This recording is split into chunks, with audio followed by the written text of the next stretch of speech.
नमस्कार, मैं Uday Shankar. Sports bye scope में आप सबों का स्वागत है। हम बात करेंगे भारत और श्रीलंका के बीच हुए दूसरे टेस्ट मैच की, जिसमें भारत ने श्रीलंका को 238 रनों से हराकर टेस्ट सीरीज पर अपना कब्जा कर लिया है। हम आपको बता दें कि इससे पहले भी टेस्ट मैच जो हुआ तो उसमें भारत ने जीत हासिल की थी। अब दूसरे टेस्ट में भी भारत ने श्रीलंका को हरा दिया है। ज्यादा जानकारी के लिए हमारे साथ चर्चा के लिए मौजूद है हमारे स्पोर्ट्स एक्सपर्ट राकेश रंजन जी। राकेश जी, बहुत बहुत स्वागत है। राकेश जी, वाकई में भारत के नाम एक और शानदार जीत दर्ज हुई है और भारत के कई खिलाड़ियों ने बेहतरीन प्रदर्शन भी किया है। जी हाँ, बिल्कुल। और यह अपेक्षित था, ये लग ही रहा था कि दूसरे टेस्ट मैच में कोई मुकाबला है नहीं। जब हम लोग मैच के पहले भी बात कर रहे थे, उस वक्त भी मैंने कहा था कि भारतीय टीम का पराजय जो है वो भारी रहेगा श्रीलंका के खिलाफ, और यही हुआ। श्रीलंका एक बेटर टीम से हार के जा रही है। हालांकि वो चाहती थी कि एक जीत हासिल करे श्रीलंकाई टीम, ताकि वो एक कंसोलेशन विन उनके नाम रहे।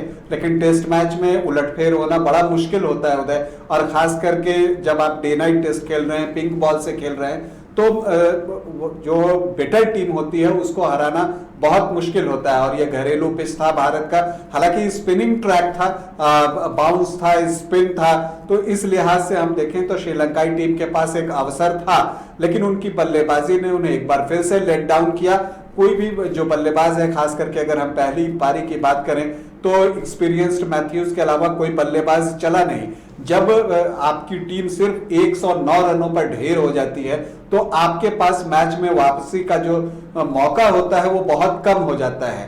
पहली पारी में भारत ने भी कोई बहुत बड़ा स्कोर नहीं बनाया था, 252 का स्कोर था। भारतीय बल्लेबाज भी इस पिच पर और पिंक बॉल के साथ बहुत कंफर्टेबल नहीं दिख रहे थे। श्रेयस अय्यर की बात अगर हम छोड़ दें तो बहुत कंफर्टेबल नहीं दिख रहे थे। तो भारत भी कोई बहुत बड़ा स्कोर नहीं बना पाया, सिर्फ 252 रन भारतीय टीम बना सकी। लेकिन जवाब में श्रीलंकाई टीम सिर्फ 109 रनों पर ढेर हो गई। और जब एक बार बढ़त आपको 143 रन, 150 के आसपास की बढ़त अगर आपके पास हो, 143 रन की जैसी बढ़त थी भारत के पास, तो फिर दूसरी टीम के पास वापसी का मौका बहुत कम हो जाता है। हालांकि दूसरी पारी में श्रीलंका के कप्तान दिमुथ करुणारत्ने ने भारतीय सॉइल पर जो बल्लेबाजी हुई है और जो अच्छी बल्लेबाजी हमने देखी है, उनमें से इस पारी को काउंट करना पड़ेगा जो दिमुथ करुणारत्ने ने खेली। शानदार शतक लगाया, लेकिन वो नाकाफी था, क्योंकि उनके अलावा सिर्फ कुशल मेंडिस ही थे जो कि क्रीज पर ठहर सके, अर्धशतक लगाया। लेकिन जो बाकी के बल्लेबाज थे वो जब एक बार कुशल मेंडिस आउट हुए उसके बाद वो पारी को संभाल नहीं सके। और दूसरी पारी में जबकि अपेक्षाकृत भारतीय टीम ने अच्छी बल्लेबाजी की और 300 का आंकड़ा पार किया, तो जो चौथी पारी में जीत के लिए श्रीलंका के सामने लक्ष्य था वो मेहमत टोटल था, मेहमत टारगेट था 447 रनों के आसपास का। और ये लक्ष्य हासिल करना बेंगलुरु के एम चिन्नास्वामी पिच पर, जहां गेंद घूम रही थी, पिंक बॉल था, आप बाउंस का अंदाजा नहीं लगा पा रहे थे, टर्न का अंदाजा नहीं लगा पा रहे थे, तो ऐसे में इस टारगेट को चेज करना मुश्किल था। और यही साबित भी हुआ, ये लक्ष्य हासिल नहीं हो सका। 238 रनों से एक बड़ी जीत दर्ज की भारतीय टीम ने, और होली के पूर्व ही देशवासियों को जीत का उपहार दिया।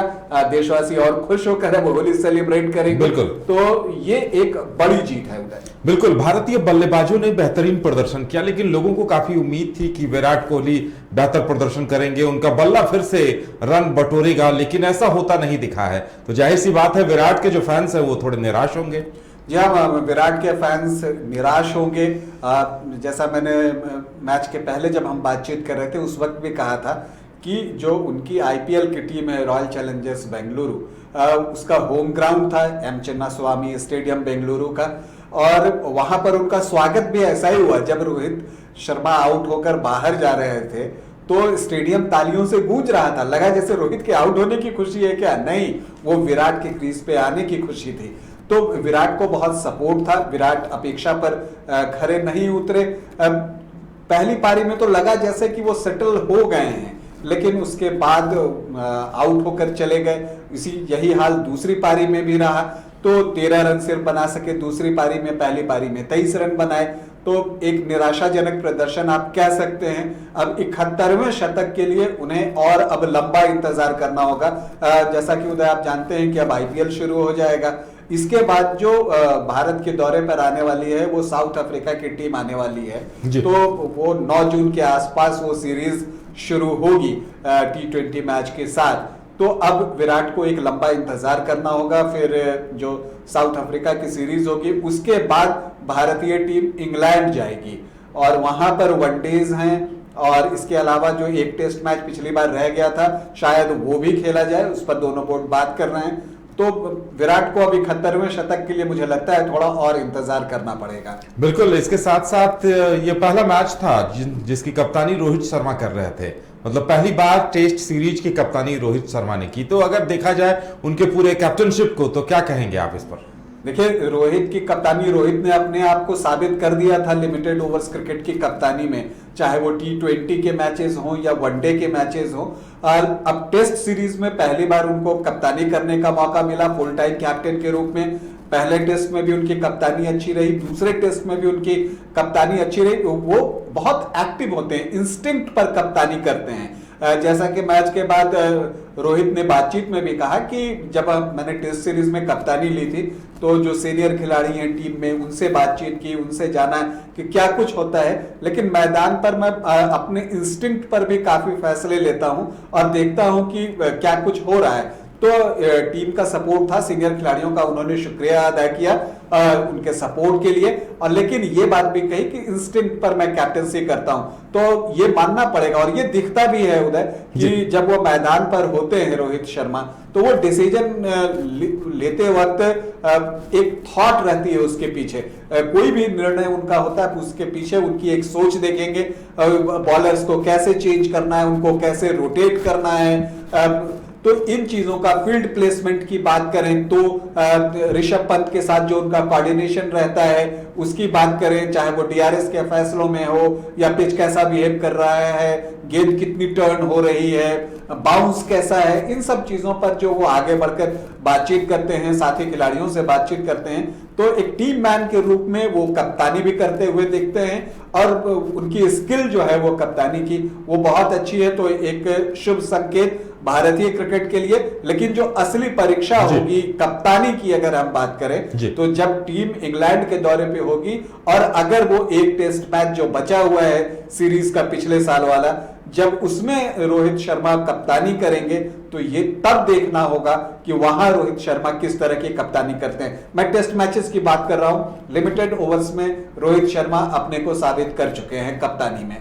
बिल्कुल, तो क्रिकेट फैंस को भी इंतजार होगा कि रोहित शर्मा उन पैमानों पर कितना खरा उतर पाते हैं जब वो इंग्लैंड के दौरे पर होंगे। राकेश जी, इसके साथ साथ अगर बात की जाए भारतीय गेंदबाजी की, तो अगर बुमराह की बात की जाए तो हालांकि वो फास्ट बॉलर माने जाते हैं, लेकिन स्पिन पिच पे भी उन्होंने बेहतर प्रदर्शन किया। उसी तरह अश्विन ने भी बेहतर प्रदर्शन किया है। जी हाँ, अश्विन तो लगातार बेहतर प्रदर्शन कर रहे हैं, बुमराह ने भी अपने प्रदर्शन में एक कंसिस्टेंसी दिखाई है, निरंतरता है उनके प्रदर्शन में, वो भी लगातार परफॉर्म कर रहे हैं। ये पिच आप अंदाजा लगाइए कि किस तरह की पिच थी उदय, कि अगर पहली पारी और दूसरी पारी की अगर हम बात करें तो भारत के ज्यादातर विकेट जो है वो स्पिनर्स ने लिए, श्रीलंकाई स्पिनर्स ने लिए। भारत के 19 विकेट गिरे हैं, उसमें से 16 विकेट स्पिनर्स लिए, श्रीलंकाई स्पिनर्स ने लिए हैं, चाहे वो एम्बल्डोनिया थे या आप ये कह सकते हैं जय विक्रमा थे या धनंजय डिसिल्वा थे। इन तीनों ने 19 में से 16 विकेट हासिल किए, जबकि भारतीय टीम ने जो श्रीलंका के 20 विकेट गिराए हैं उसमें से 10 विकेट भारत के 30 गेंदबाजों ने भी लिए हैं। तो यही फर्क हो जाता है दो टीमों के बीच में। आप जीतते हैं जब टीम का जो कॉम्बिनेशन होता है, टीम जब एक टीम के रूप में खेलती है, एक खिलाड़ी दूसरा खिलाड़ी सभी का योगदान होता है, तो आप देखेंगे कि भारतीय गेंदबाजी में तेज गेंदबाज और स्पिनर्स दोनों का योगदान रहा। अगर 10 विकेट भारतीय तेज गेंदबाजों ने लिए तो 10 विकेट भारतीय स्पिनर्स ने भी लिए, तो इन्होंने बिल्कुल हिस्सा बांट लिया एक तरह से। और बुमराह की क्या बात की जाए, इंडियन सॉइल पे पहली बार उन्हें 5 विकेट मिला है। पहली पारी में उन्होंने मात्र 24 रन खर्च करके 5 विकेट लिए हैं। तो अब आप इससे अंदाजा लगा सकते हैं कि उन्होंने किस तरह की गेंदबाजी की, बिल्कुल श्रीलंकाई बल्लेबाजी की कमर तोड़ दी। यहां तक कि दूसरी पारी में भी उन्होंने 3 विकेट लिए हैं। और जो दिमुथ करुणारत्ने जिन्होंने शतक लगाया और वो भारत और जीत के बीच एक दीवार बन के खड़े थे, मतलब दीवार बन के खड़े थे और वो भारतीय जीत को डिले कर रहे थे और अपनी टीम की हार को डिले कर रहे थे। ये वक्त की बात थी कि कब उनका विकेट निकलता है, लेकिन बुमराह ने उन्हें उनका मिडिल स्टिक निकाल के भारत को बिल्कुल जीत की ओर जो है आगे बढ़ा दिया। वहीं दूसरी तरफ अगर हम अश्विन की बात करें तो अश्विन ने भी इस टेस्ट मैच में बहुत ही अच्छी गेंदबाजी की। पहली पारी में उन्हें 2 विकेट मिला, लेकिन दूसरी पारी में उन्होंने 4 विकेट लिया, तो कुल 6 विकेट अश्विन के नाम रहे। अब अगर हम अश्विन की बात करें उदय, तो अब अश्विन ने पिछली बार कपिल देव का रिकॉर्ड तोड़ा था और अब इस बार उन्होंने एक और महान तेज गेंदबाज डेल स्टेन का रिकॉर्ड तोड़ दिया है। डेल स्टेन के नाम 439 विकेट थे, लेकिन उन्होंने धनंजय डिसिल्वा को आउट करके 440वां विकेट लिया और अब उनके 442 विकेट हो गए हैं। तो अगर क्रिकेट में टेस्ट मैचेस की अगर हम बात करें और all time top 10 wicket takers की हम बात करें तो रविचंद्रन अश्विन अब 8वें स्थान पर पहुंच गए हैं और ये जो 442 विकेट उन्होंने लिए हैं वो सिर्फ 86 टेस्ट मैच में लिए हैं, जबकि ये 439 विकेट लेने के लिए डेल स्टेन को 93 टेस्ट मैच लगे थे, 93 टेस्ट मैच लगे थे। तो आप अश्विन के विकेट लेने की जो स्पीड है, जो गति है, जिस तेजी से वो विकेट ले रहे हैं, इसका अंदाजा लगा सकते हैं। एक सुनहरा भविष्य उनके सामने है, उनमें क्रिकेट अभी बहुत बचा हुआ है। अब अगला लक्ष्य कोर्टनी वॉल्श होंगे, 519 विकेट उनका है, तो अब देखना है कि कब अश्विन वो रिकॉर्ड तोड़ते हैं। जिस तरह का वो प्रदर्शन कर रहे हैं, लगातार अपनी गेंदबाजी में सुधार करते जा रहे हैं, अच्छे गेंदबाज होने के बाद वेरिएशन बढ़ा रहे हैं, अलग अलग चीजें ट्राई कर रहे हैं, तो हम उम्मीद करते हैं कि कुछ दिनों में वो वॉल्श का रिकॉर्ड भी तोड़ेंगे। वाकई में उम्मीद की जानी चाहिए कि अश्विन आगे बढ़ेंगे और कटनीवाल्स के रिकॉर्ड को भी तोड़ दिखाएंगे। राकेश जी, अगर बात की जाए श्रीलंका के प्रदर्शन की, तो पहले T20 में हार, दोनों मैचेस में, उसके बाद टेस्ट में भी हार, तो आखिर वजह क्या रही? क्या प्लेयर्स नहीं चल पाए या ये उनका घरेलू मैदान नहीं था, भारत की पिचों पर वो अपना कमाल नहीं दिखा पाए, क्या वजह मानी जाए? देखिए, अगर जब हम टेस्ट सीरीज से पहले बातचीत कर रहे थे उदय, उस वक्त भी हम लोगों ने बात की थी कि श्रीलंका तो आज तक भारत में टेस्ट मैच जीत ही नहीं सका है, तो वही चीज इस बार भी कायम रहा। कोई नई बात नहीं हुई है। श्रीलंकाई टीम भारतीय धरती पर बहुत अच्छा प्रदर्शन कभी नहीं कर पाई है टेस्ट मैचों का जहां तक सवाल है, और ये जो श्रीलंकाई टीम है वो पुराने श्रीलंकाई टीम से अपेक्षाकृत बहुत कमजोर थी। तो श्रीलंका को एक संतोष हो सकता है कि वो अपने से बेटर टीम से हारी है, अपने से बेहतर टीम से हारी है। टीम इंडिया श्रीलंका के सामने बहुत मजबूत थी। अब अगर हम मैचों की बात करें, जैसे आपने कहा कि T20 मैचेस में और सीरीज में भी अच्छा प्रदर्शन श्रीलंका का नहीं रहा, न ही टेस्ट मैचों में और टेस्ट सीरीज में उनका प्रदर्शन अच्छा रहा, तो आखिर उन्हें किसने लेट डाउन किया? तो 2 बातें थी। एक बात तो यह है, जो सबसे बड़ी बात है कि उनकी जो बल्लेबाजी थी वो बहुत कमजोर थी। क्रिकेट में जब आप बल्लेबाजी करते हैं तो पार्टनरशिप की जो इंपॉर्टेंस होती है वो बहुत ज्यादा होती है, बहुत महत्व होता है। पार्टनरशिप आप जितना करते हैं उससे टीम जो है स्कोर उतना बड़ा बनाती है। लेकिन श्रीलंकाई टीम पूरे दौरे में जितने भी मैचेस खेली, आप देखेंगे कि उनके ओर से जो है वो बड़ी बड़ी पार्टनरशिप नहीं आई। तो जब आप पार्टनरशिप नहीं करते हैं तो टीम जो है, इसका मतलब होता है कि आपके विकेट लगातार अंतराल पर गिर रहे हैं। पार्टनरशिप लंबी नहीं हुई मतलब विकेट गिर रहे हैं जल्दी जल्दी, और जब विकेट गिरता है तो नेचुरली उसका एक दबाव बनता है आने वाले बल्लेबाज पर, तो फिर उसके लिए टिक कर खेलना उतना ही मुश्किल हो जाता है। वो एक प्रेशर में परफॉर्म करना आसान नहीं होता, और वो भी भारत की जो बॉलिंग अटैक है उसको आप देखते हुए, जहां आप बुमराह हैं, शमी हैं, अश्विन हैं, रविंद्र जडेजा हैं, इस बार अक्षर पटेल थे, तो बेचारे सांस ले तो कहां ले, आप कहीं पर भी रिलैक्स नहीं हो सकते हैं। तो जो नया बल्लेबाज आता है उस पर दबाव बनता रहता है। तो बल्लेबाजी ने श्रीलंकाई टीम को लेट डाउन किया। दूसरी एक बात यह हुई कि कुछ खिलाड़ियों के चोटिल होने से भी उनके प्रदर्शन पर प्रभाव पड़ा, T20 क्रिकेट के दौरान भी और टेस्ट मैचेस के दौरान भी। तो ये हम देखते हैं कि चोट ने भी उन्हें परेशान किया है। एप्लीकेशन जो था उनका फील्ड पर, मानो वो कई बार तो ऐसा लगा कि वो मान चुके हैं कि वो भारत को हरा नहीं सकते। तो जो आप अपने दिमाग में जो चीजें चल रही होती हैं, आप मान लेते हैं कि विपक्षी टीम हमसे मजबूत है और हम बहुत बड़ा फेरबदल नहीं कर सकते हैं, कोई जीत हासिल नहीं कर सकते, तो उसका असर भी आपके खेल पर पड़ता है। दूसरी तरफ भारत की बल्लेबाजी स्ट्रांग थी, हालांकि श्रीलंकाई स्पिनर्स ने टेस्ट सीरीज में अच्छी गेंदबाजी की। जो गलती पहले टेस्ट मैच में श्रीलंकाई कप्तान ने की थी कि उन्होंने जयविक्रमा को नहीं खिलाया था, वो गलती इस बार उन्होंने दूर कर ली और इस बार जयविक्रमा खेले एम्बुल्डेनिया के साथ और दोनों ने बेहतरीन गेंदबाजी की। बल्कि ये जयविक्रमा ने तो पूरे टेस्ट में 7 विकेट लिए, 6 विकेट एम्बुल्डेनिया को मिला, तो 13 विकेट इन दोनों ने मिलकर बांटे। तो गेंदबाजी उनकी अच्छी थी, लेकिन भारतीय बल्लेबाज जो थे वो अच्छे थे। और इसके अलावा आपको मानना पड़ेगा कि भारतीय बल्लेबाजों ने विकेट को बहुत अच्छी तरह से रीड किया। जब बेंगलुरु के एम चिन्नास्वामी में मैच हो रहा था तो भारतीय बल्लेबाजों को जब लग गया कि पिच मुश्किल है और इस पर रन ठहरना बहुत मुश्किल है, कोई भी एक गेंद आएगी और उस पर आपका नाम लिखा होगा और आप आउट हो जाएंगे, तो उन्होंने अपनी बल्लेबाजी का अंदाज बदल दिया। आप श्रेयस अय्यर की बात कर लें, ऋषभ पंत की बात कर लें, दोनों ने क्या किया कि बहुत तेजी से रन बनाए, क्योंकि उन्हें पता था कि कोई भी एक अच्छी गेंद उनका विकेट ले सकता है। तो उन्होंने जल्दी जल्दी रन बनाने की कोशिश की, तो स्कोर बोर्ड पर रन टांग दिए उन्होंने, जिसका की फायदा भारतीय टीम को मिला। हालांकि श्रीलंकाई टीम को निराश होने की जरूरत नहीं है। पॉजिटिव बात आखिरी टेस्ट से उनके लिए ये रही कि सीरीज में पहली बार उन्होंने 200 का आंकड़ा पार किया। करुणारत्ने की बैटिंग लाजवाब रही, तो मुझे लगता है कि वो अपनी बल्लेबाजी पर थोड़ा काम करेंगे, तो इन सब चीजों का श्रीलंकाई टीम को भविष्य में फायदा होगा। भारत के लिए सबसे बड़ा फायदा इस सीरीज में जो हुआ वो ये हुआ कि वर्ल्ड टेस्ट चैंपियनशिप में आपको महत्वपूर्ण 12 अंक मिल गए। बिल्कुल, महत्वपूर्ण 12 अंक मिल गए, जो भारतीय टेस्ट टीम के लिए अच्छी बात है। इसके साथ साथ जैसा कि अभी आप बता रहे थे कि आने वाले 3 महीने अभी फिलहाल आईपीएल के मैचेस होंगे और उसके बाद कोई सीरीज होगी, यानी कहा जा सकता है कि आने वाले दिनों में जो T20 वर्ल्ड कप होना है और वनडे वर्ल्ड कप भी होना है, उसके लिए भारतीय टीम की अच्छी खासी प्रैक्टिस हो गई और भारतीय खिलाड़ियों का किसे किसे टीम में रखना है, खिलाड़ियों का दमखम भी दिखा इन हाल के सीरीजों में। जी हाँ, और जैसा मैंने बताया कि अब जो इंटरनेशनल सीरीज जो होने जा रही है वो सीरीज 9 जून से शुरू होगी।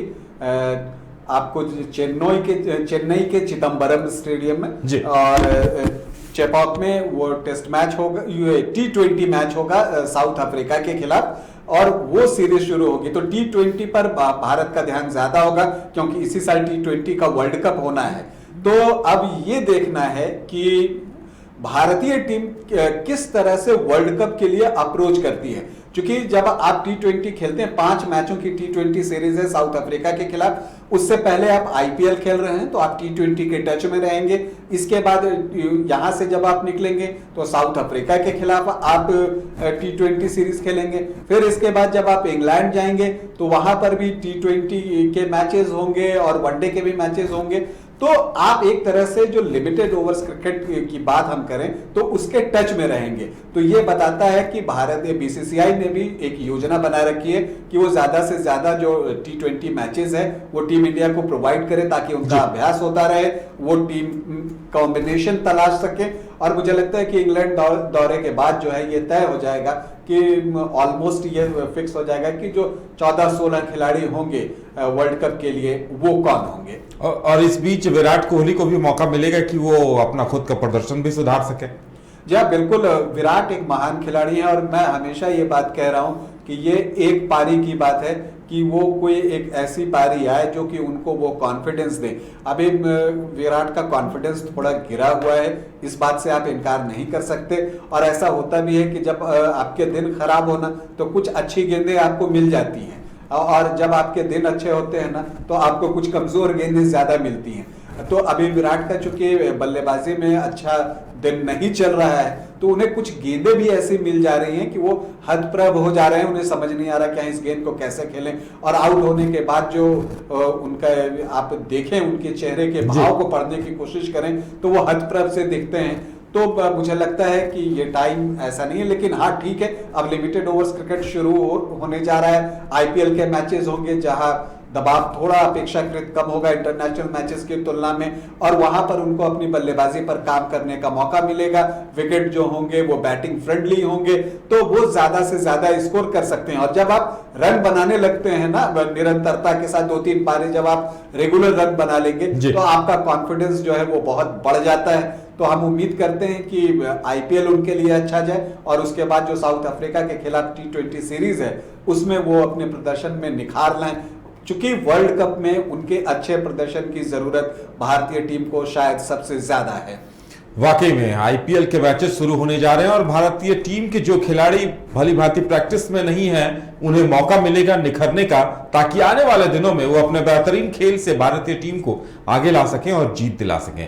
राकेश जी, आपको चर्चा में शामिल होने के लिए बहुत बहुत धन्यवाद, और इसके साथ ही स्पोर्ट्स बाय स्कोप में फिलहाल इतना ही। हमें दीजिए इजाजत, नमस्कार।